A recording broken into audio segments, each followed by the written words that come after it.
I'd like to welcome my guest, Alex Luboff from Prosperity Mortgage.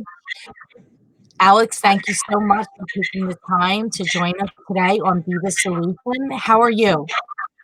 I'm doing great. Obviously we are all dealing with the changes in how we do business and, always working towards making them go as smooth as possible. So, I think everybody's just trying to, keep living life and doing the best we can. But things are good, working from home and just plugging away. Your family good? Family's great. The only challenges we have is, as you know, I have a 5-year-old. So sometimes when I'm having Zoom calls, he tends to jump into the picture and give me headlocks or put me in headlocks. But I'm seeing that on the Zoom call. It's interesting, seeing people when this first happened in their collared shirts with their suit jacket, and now it's becoming sweatshirts with their dogs jumping into the picture. So I think this environment is kind of making the business environment a little bit more casual and friendly. Yeah, I actually had to made the commitment to get up and get showered first thing in the morning. Although today that didn't happen first thing. But I find that if I get up, get dressed, I have like a nice blouse on, earrings. If I do that, put makeup on, I feel much more I would say inspired, but much more inspired and much more productive from a mental standpoint. Have you noticed that at all, or are you good with in a baseball cap and in sweats? So a combination of the two. So I kind of try to keep my routine the same. So getting up super early, doing a little workout in my makeshift gym in my basement with whatever materials I have available to do that. So that was a big motivator for me, pre-coronavirus. The only difference is I probably work the rest of my day in my workout clothes with a pair of slippers versus the standard work attire that I usually slip into and head to the office with. So I feel like the routine is still necessary for me to function and have that positive mentality throughout the day. How about you? Yeah, 100%. We actually went and picked up a treadmill from my in-laws a couple weeks ago, and we have it set up in our garage. We moved our car out, and luckily we can park our truck in front of the garage, so we have the capability to make the garage now a gym. We put the weights in there and some mats and balls, and my husband organized that whole area. So we had to, gotta do, we gotta make changes. I mean, gotta make changes. I do have a schedule I've been keeping to. In fact, I don't know about you, but we've been working much longer hours. Our conversations are longer with our clients, friends, family, and we're focusing on, how can we help them be the solution versus talking about real estate. Only unless they want to talk about real estate. Have you seen the same thing, or? I have. I mean, my gym consists of some big bands, some big water jugs that I kind of weightlift with. So I feel like it's a scene out of Rocky IV when Rocky was in Russia trying to train through makeshift types of things in the morning, every morning. But yeah, I mean, we're trying to do everything with the regular routine. As I mentioned, I have a 5-year-old, so we're trying to do, some homeschooling as well throughout the day while still trying to be active in the business world. How's that going? It's interesting. We're doing some Zoom calls with his school. We do something called circle time with the other students. So, when they get into the class every morning, they'd sit around in a circle, sing songs and talk about things. So they're kind of doing that just on a laptop right now. They suggest some arts and crafts and some activities that we do throughout the day with him, or at least try to do with him. And, trying to keep him on a schedule too, where waking him up at the same time, getting him out of the pajamas instead of being in the pajamas all day, getting him dressed, eat breakfast, lunch, and dinner at similar times. That way, when this is all over, we can kind of hopefully just dive right back into the normal setting. Yeah, it's definitely been a challenge for all of us. Mm-hmm. So, have you worked from home before, Alex, or did you go to your office every day, or? So a combination. My company fortunately has the capability of working 100% remotely. And that's from me to the closer, to the processor, underwriter, person who answers the phone at our operations center. So we have that full functionality. So I do work from home over the weekends. Most of the time, I don't really go into an office, just work from home. But I love being around people, and I love going into the office to, see how everybody's doing and get some FaceTime. So although I can work at home, it's not ideal for me because I'm more of a people person. But Me too. yeah, so for me, totally can work remotely. Just prefer to be around people. Yeah, us as well. Our staff, everybody misses each other, as crazy as we are. But we actually, this is the first time working virtually for us. We are fortunate we had a lot of processes and systems in place. However, we did recognize with the change of the times that we had some holes. So we had to add some additional processes and also beef up some of our other procedures. And now that the way that we are working in real estate has changed. So the last week was a lot of maneuvering. I hate the word pivoting because I feel like it's being overused right now, but a lot of pivoting, for lack of better words, and on multiple things from a business level and restructuring things, and from a standpoint of, we have a lot of active clients, and like you, I'm sure we're going to talk in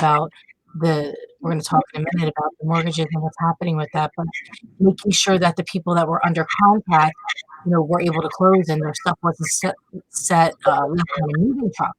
So the priority last week was making sure that we could get to the table. And now with the lifting of not being able to close remotely has been enormous help in enabling the business to move forward. And it's my hope that we continue that way because I don't know, there's really no reason why we couldn't have done that in the past anyway, except from a state mandate. So, what are you seeing right now with your clients and uh, pre-approvals? Are people buying houses? Are they getting pre-approved? They are. I actually had one of my most productive weeks in a long time as far as new pre-approvals and new contracts just in the last 10 days. I mean, Wow. I had the weekend end with 4 agreements of sales and then 3 yesterday. That's just in a 3-day time period. So for me, from a contract standpoint, I've been fortunate enough to still get a couple. Certainly, people are still refinancing too, so that helps a tad bit. Good opportunity to kind of lower your interest rate and lower your payment with some uncertainty.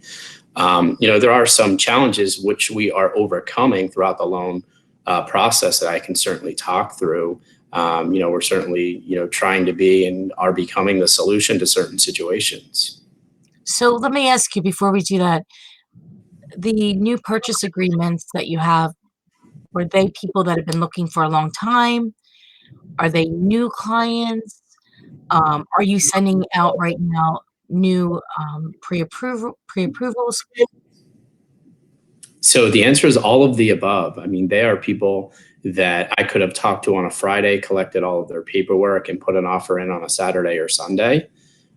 So even though we're kind of quarantined, it seems like the real estate market is still moving along, which I think is a big hope giver to us. As we're stuck in here, we're still working remotely, digitally, and creating solutions to whatever kind of hurdles and objections we have. I think it's important this day more than ever to use your word, is be able to have a problem, be able to pivot and figure out a solution right away. I think that's what separates us from our competition.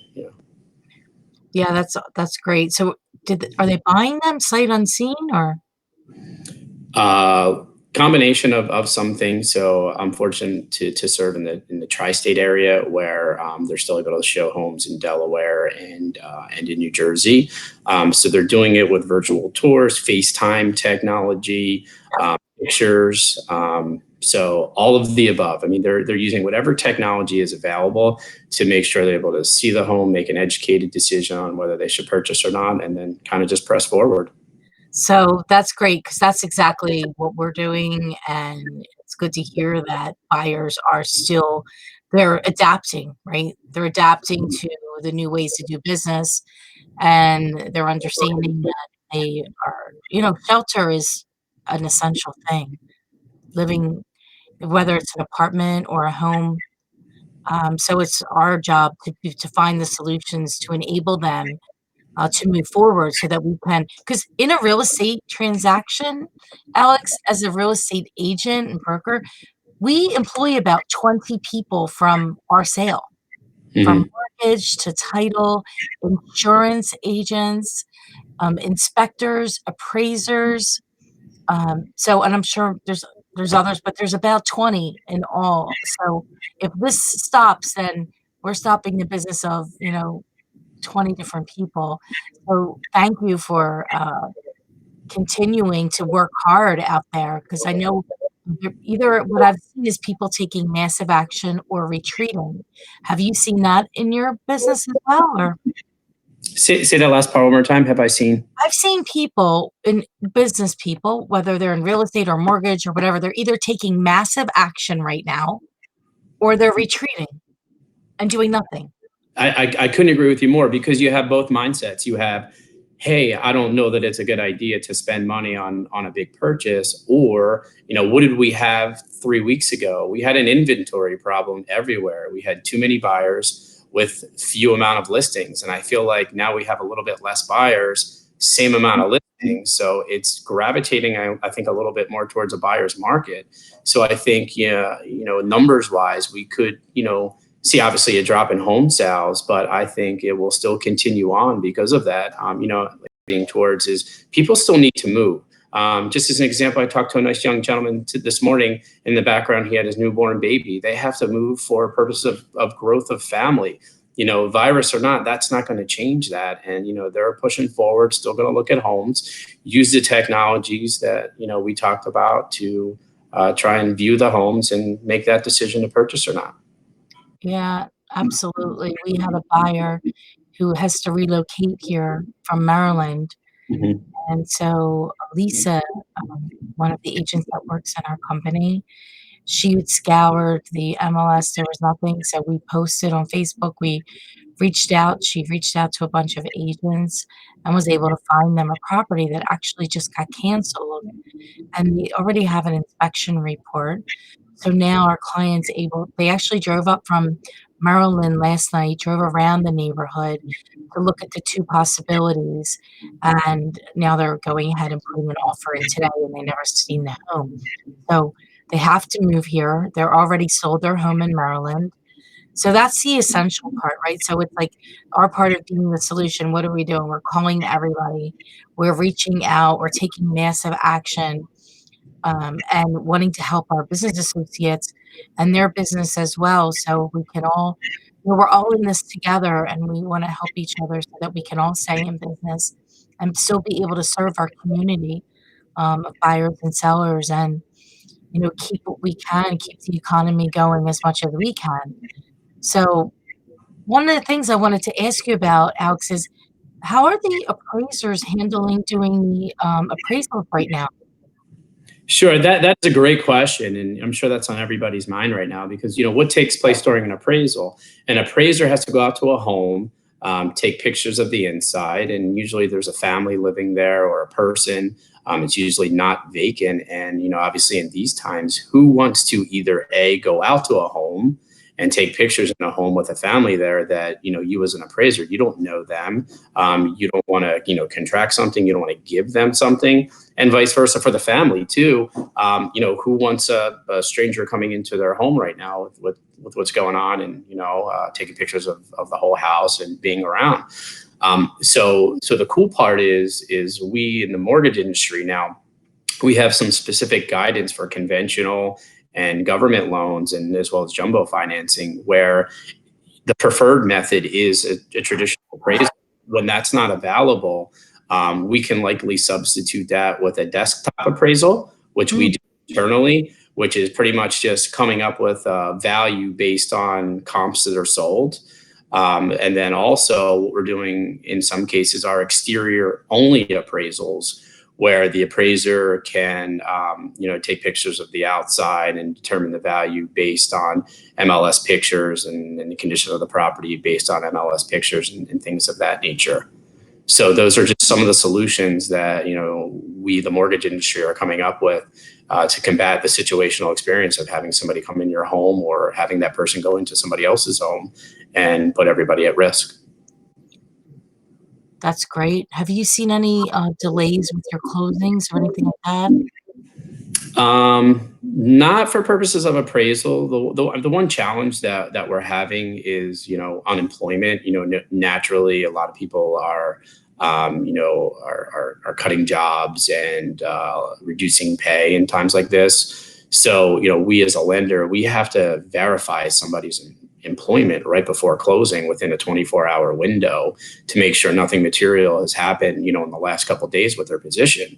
Because the last thing we want them or us to have is a situation where we fund, somebody's couple $100,000 loan, and next month they don't have the income coming in to pay that.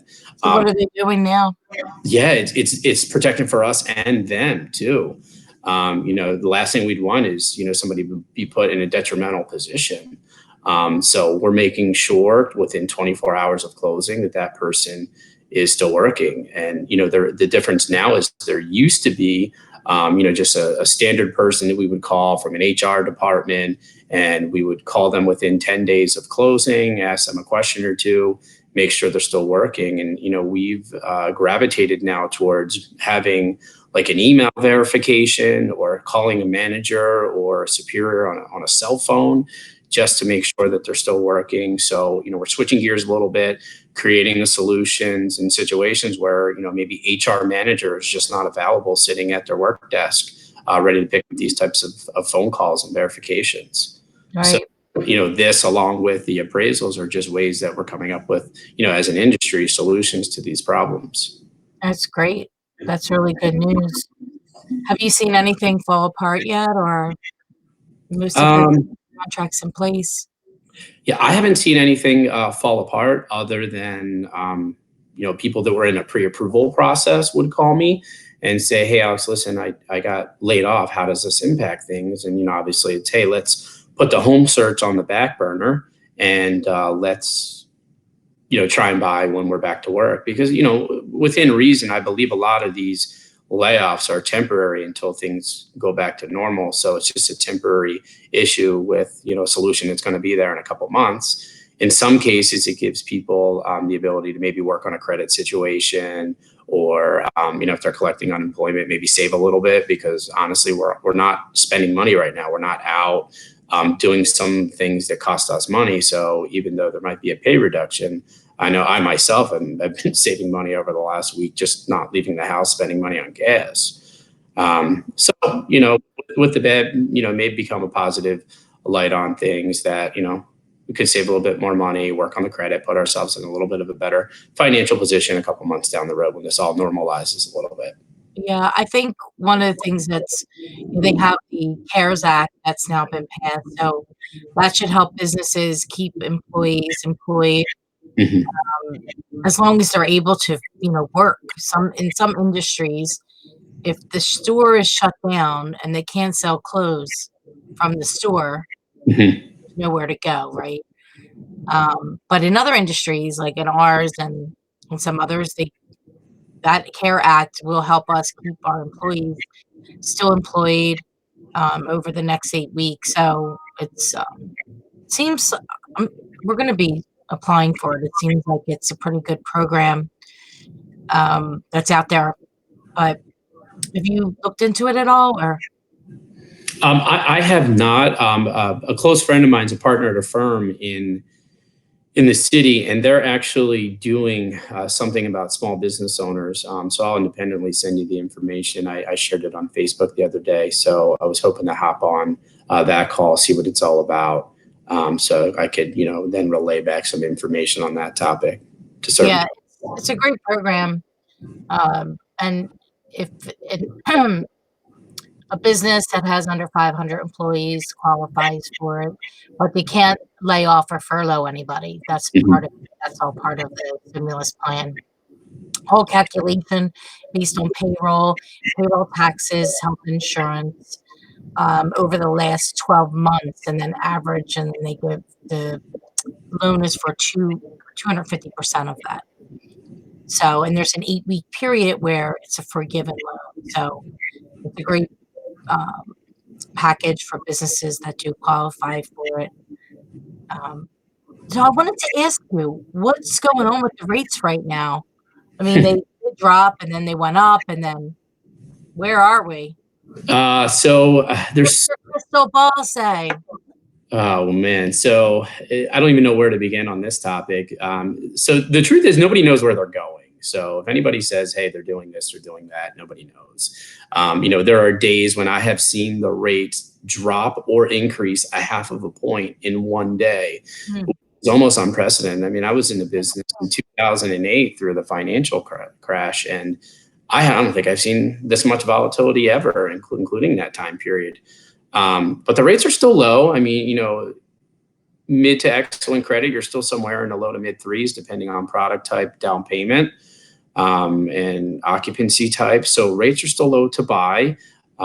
Still making situations where mortgage payments are more affordable than rent, situations where people can still buy with very little money out of pocket. So still an excellent time to buy as an economic decision because of those factors. But as far as the rates are concerned, nobody knows. I mean, they came out yesterday morning so good and then went up twice throughout the whole day to a point where, it puts us loan originators in uncomfortable positions where there's a market shift while you're on the phone with somebody. And by the time you get off the phone, our lock desk is shut down with the inability to lock somebody into a rate. So I'm sure you can imagine how uncomfortable that conversation could be. So, with that volatility, what I'm doing is, throwing a disclaimer out there at the beginning of the phone call or the conversation, say, hey, listen, I just want to let you know, here's what's going on in the marketplace. And the unique thing is I have these charts to prove what is actually going on real time. So as I'm on the phone with the customer, I can send them an email. Hey, look at this chart right now, real time, what's going on. You see how this line just dipped below zero significantly? That's really bad for the mortgage rate. So that means when we get off the phone, I'm going to attempt to lock your rate in, but that could mean that there could be a change between now and the time I get off the phone. So I need you to raise your right hand and say, hey, Alex, I understand that, and be understanding if I do come back with that information. So people have to take action. They do. And they can't sit around waiting. Like we sat around waiting when we wanted to refinance that investment property. Mhm. And why? Because we're busy. Mhm. A few weeks ago, right? We were so busy that we couldn't get all the stuff together in order to do it. And then we weren't now. I don't think it makes as much sense to do it. And I don't know, you'll have to tell me. But anyway, it makes sense now that you need to take action right away, right? You do, because we don't know what tomorrow brings as far as the market. I mean, we've seen an increase in government loans, meaning FHA, VA, and USDA mortgage rates, just with what's going on in the market. So, those rates used to be relatively the same as conventional, if not better. And in often cases are actually a little bit higher or a lot higher depending on the situation. So, these are rates and loans where people last week could have or should have locked in. And now they kind of, shot themselves in the foot by sitting tight, not taking action and jumping on it. Wow. It's like that hot, it's the same as like that hot property on your end, a couple weeks ago, if you didn't jump on that hot property, it was gone. You need to take action. It's the same thing with the mortgage rates because we don't know what tomorrow looks like. Yeah. And I think with everything that's going on, the uncertainty, we just don't know anything. People said there was so much certainty before. In fact, there never was. There never was certainty. We just acted as if there was. And it's now a rude, I'm gonna say, awakening for a lot of us that we were living in something where it really was what it was, right? Yeah. 'Cause I think you tomorrow, nailed it. right? I mean, Yeah. It's not that it was certain before, it's just more uncertain now. right? more uncertain, but I think a lot of us lived that there was certainty. Correct. And, I talk about this, we had a conversation this morning. All we have is today to take massive action. Mhm. And if we're not taking it today, whether we're working, in our business or personally or whatever it is, then I don't know, that's all we have. And that's why it's our job to be the solution now and to help people now. I think that now more than ever, it's about, you know, embracing each other and linking arms and walking hand in hand.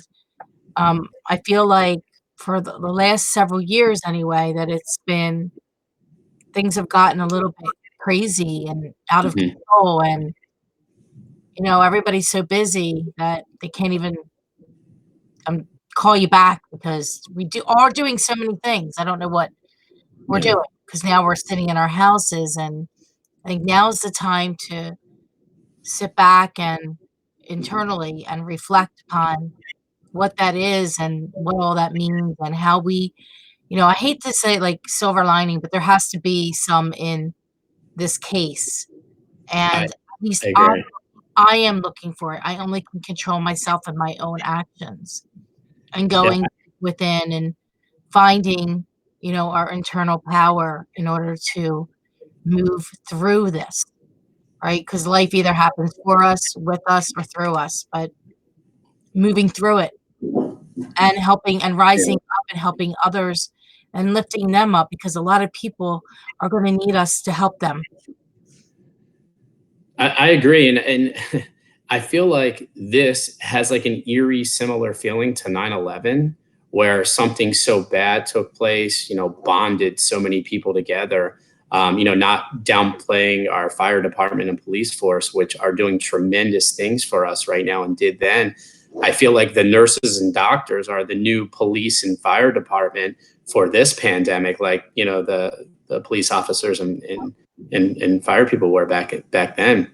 And I feel like I'm seeing on Facebook that ship with the Red Cross driving past the Statue of Liberty, just gave me the chills of country and people bonding together. It's such a bizarre time. I mean, quite frankly, we've never experienced anything like this before.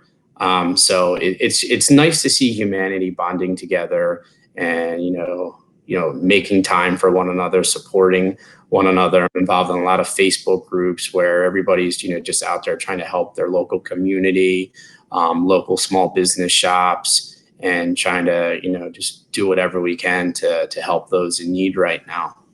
Yeah, I agree. And the part that we can do the best is to stay at home, right?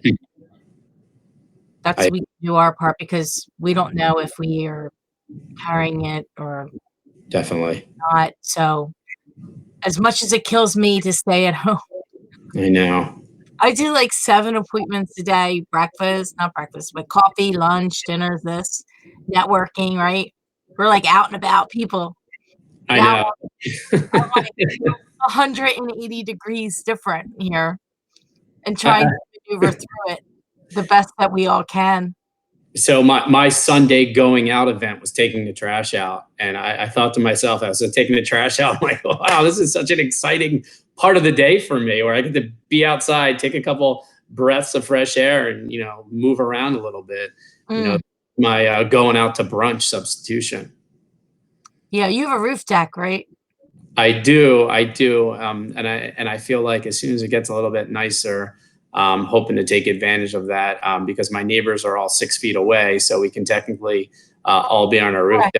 social distancing, trying to enjoy the nice weather. So praying Yeah. for weather within the next couple of Us days. people that live in vertical houses who have no backyards, Right. that's all we have is our roof deck, so as soon as it gets nice, we can go up there. Now is the time that I wish I had a compound in the suburbs. Agreed. Agreed. But anyway, Alex, I thank you for your time. I know how crazy our schedules are right now, just helping our clients get everything done, but I'm committed to reaching out to people like you and making sure we get the word out of what's going on in your industry and how we can all work together as a team in order to rise above and get through this and be the solution. So, thanks again for coming on. I appreciate you. Yeah, thank you so much, and wish you continued success and keep being that innovator and love what you're doing. Thank you so much. Thanks, Alex. Take care. See ya. Bye bye, everybody. See ya.